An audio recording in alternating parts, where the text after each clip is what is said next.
So welcome back guys to We Talk Boxing, and in this video I'm going to be talking about the co-main event for this weekend's big blockbuster event, which sees the main event headlined by Artur Beterbiev versus Dimitri Bivol 2, sees the co-main event, and that's where Daniel Dubois will take on Joseph Parker, where Daniel Dubois will be defending his IBF title against Parker.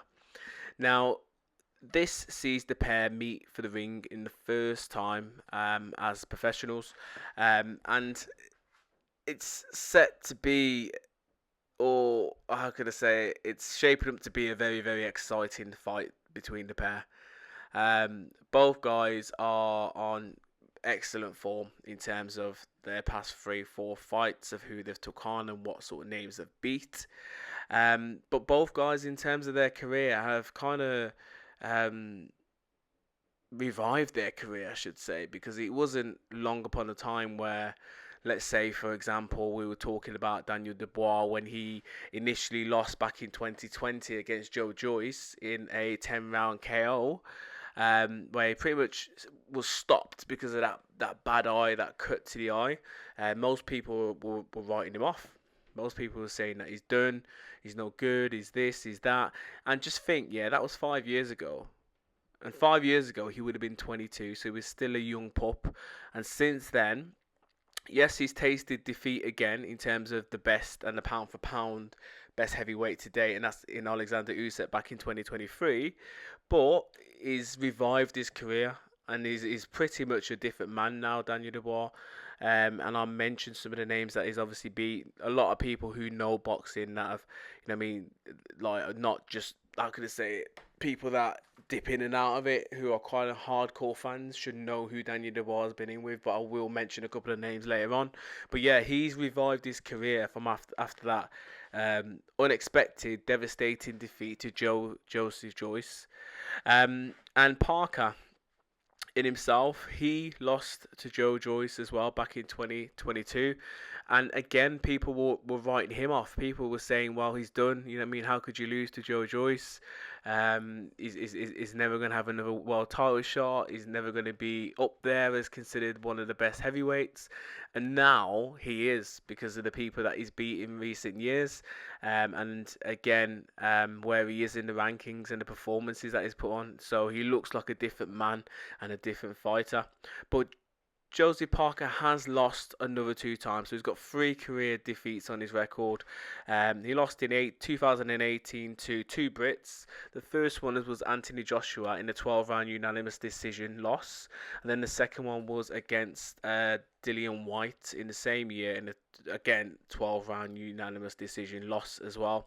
So yeah, so he's lost to pretty much 3 Brits. He doesn't really like facing Brits, so for a lot of you people that are superstition, could this be something where he takes on another Brit and maybe lose potentially?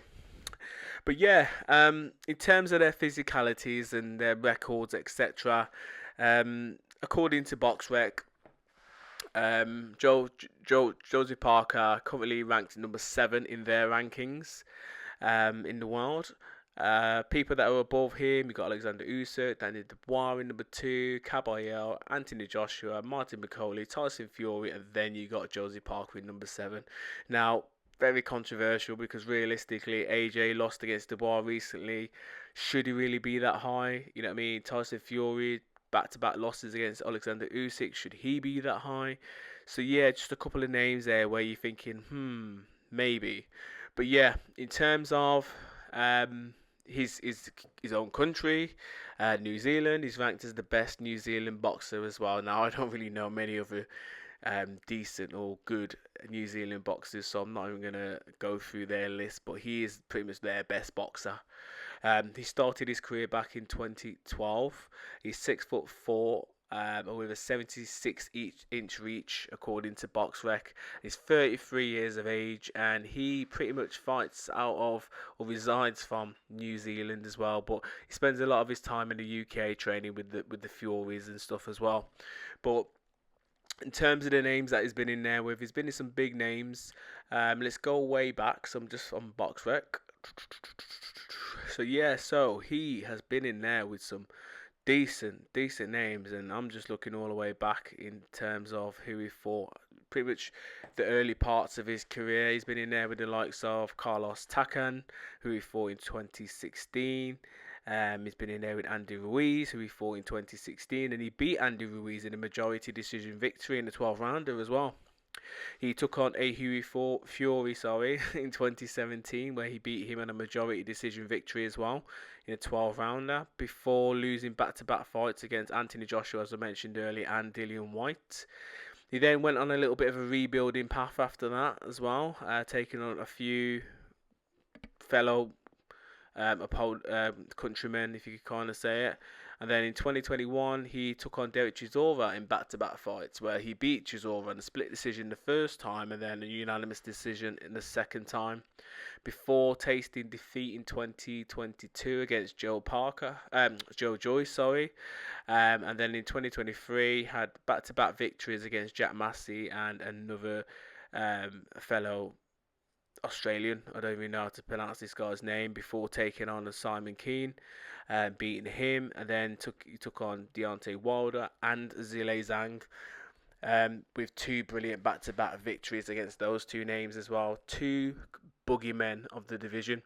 One massive, well, both big punches, I should say, but Deontay Wilder considered the biggest knockout artist in his generation, before taking on someone like Zhang, who is a big, massive boxer, but also with good boxing pedigree and has power in both hands as well, and he defeated him on a majority decision victory as well. So the thing with Joe Parker, when you do look at his record, he's got a lot of victories by majority decision victory as well, and again, his defeats have pretty much been sparingly. He had two back-to-back before going on a six fight winning spree, before losing to Joe Joyce, and then going on another 5-fight winning spree. So again, if you're looking at trends, you could say 6-fight now against Daniel Dubois, he's maybe down to losing that as well if you're looking at trends.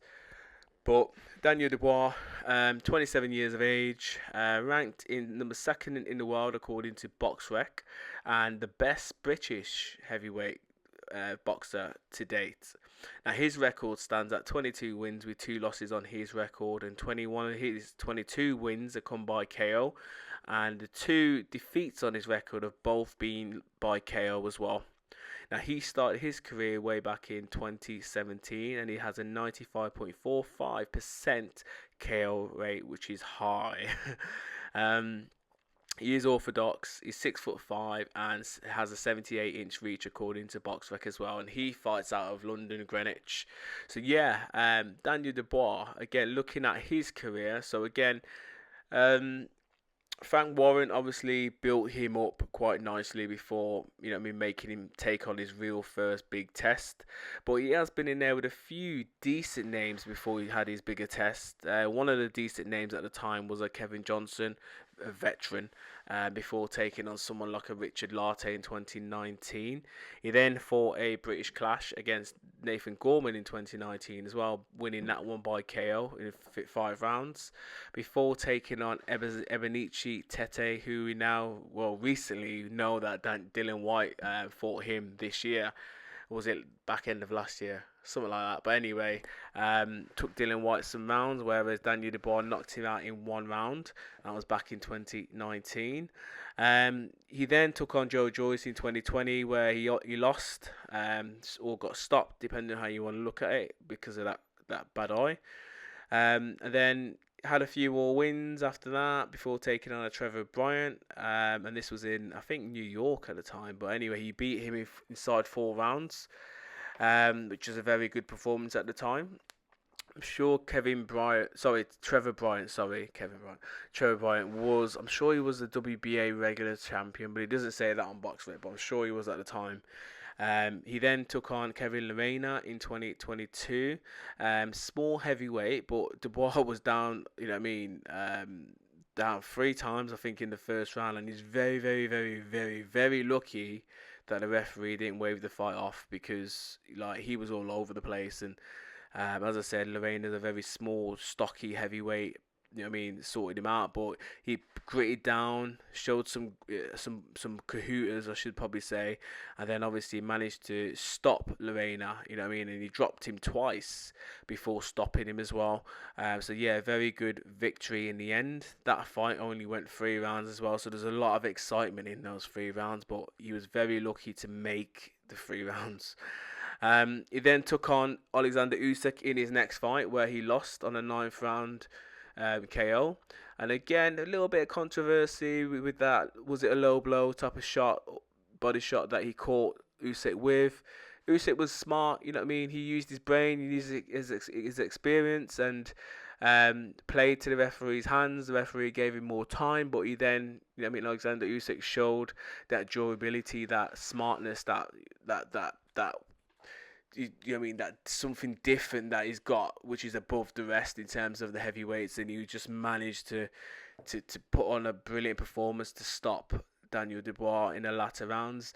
Daniel, yes, you could probably say he was a little bit disheartened at this stage, but you're in a boxing fight. At the end of the day, you still have to fight regardless of the fight going your way with the referee's decisions, etc. But this was when, after this Alexander Usyk fight, this was when Daniel Dubois made a real name for himself, because he took on Gerard Miller in 2023, and that was a terrific performance, and he stopped Gerard Miller in the last round of their 10-round contest. I think it was like a few seconds left on the clock, but yeah, brilliant performance from Daniel Dubois against Miller. And then he took on Hrgović, one of the boogeymen in the division, stopped him in 8 rounds, TKO. I think Hrgović had a very bad cut to the eye, and I think there was some personal issues going on, but brilliant performance, and he stopped one of the boogeymen in the division to pretty much become interim IBF champion at that point. And then in 2024, last year, he took on AJ and absolutely pummeled him, knocked him down like 4 or 5 times within the space of 5 rounds. It was a one-sided beating, really, and that's pretty much made him where he is to date. So yeah, if you're looking at trends, Dubois lost obviously 5 years ago to Joe Joyce. Since then, went on a 4-fight winning spree, and since he's lost to Alexander Usyk in 2023, is currently on a 3-fight winning spree. So if you're looking for trends, you could possibly say, well, maybe he'll probably lose this 4th fight after his last defeat, sort of thing. But most people are heavily favouring Daniel Dubois in this fight just because of what he actually did to Anthony Joshua. And I don't blame him, because it was a terrific performance. I do believe it's going to be a clash of styles, and I do believe experience is going to play into the hands of the winner. For me, it's a fight of 2 halves.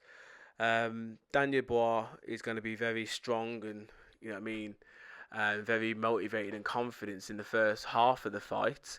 Not saying that he hasn't got a good gas tank, but I just think that he's stronger at the first part of the first part of the fight. Joe Joyce, there's too many Joes, but Josie Parker, has to try and weather a storm in terms of trying to stay out of the way of his big shots, and if he does get put down, he has to find some way of getting back up onto his feet and maybe riding out a little bit of a storm before taking Daniel Dubois late. His best chance, Joseph Parker, is to take Daniel Dubois as late as you can into the fight, and hopefully that his gas tank might run low, and that you could possibly catch him with some big shots of your own before maybe trying to stop Daniel Dubois, or potentially go winning on points. So yeah, it's a fight of two halves for me. First half, I'm gonna put all my money on Daniel Dubois. Second half, I will put all my money on Joseph Parker. Now, it's heavyweight boxing. Someone throws or lands a big shot, it could be all over. But for me, I think it's gonna be a fast start for Daniel Dubois.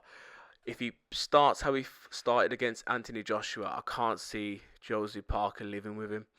And how Josie Parker started against Zhang, getting put down a couple of times within the first half of the fight, I don't feel as if Daniel Dubois will let that happen, will let that slide. So I do think that it's going to be a KO victory for Daniel Dubois, or referee stoppage, same sort of thing really. So that's my prediction for this fight. But yeah, excellent fight, and what a fight we have for the co-main event. Hopefully it's exciting as what we all potentially feel that it could be. Let's wait and see what happens, and hopefully the winner can maybe progress for that undisputed fight with Alexander Usyk later on this year, or yeah, let's wait and see. But let me know your thoughts in the comments below. Who do you consider the favourite in this fight? And how do you reckon it will end? Do you reckon it will end by points? Do you reckon it will end by KO? Do you reckon it will end by technical stoppage? What do you reckon? Let me know. And as always, please subscribe and comment. Bless.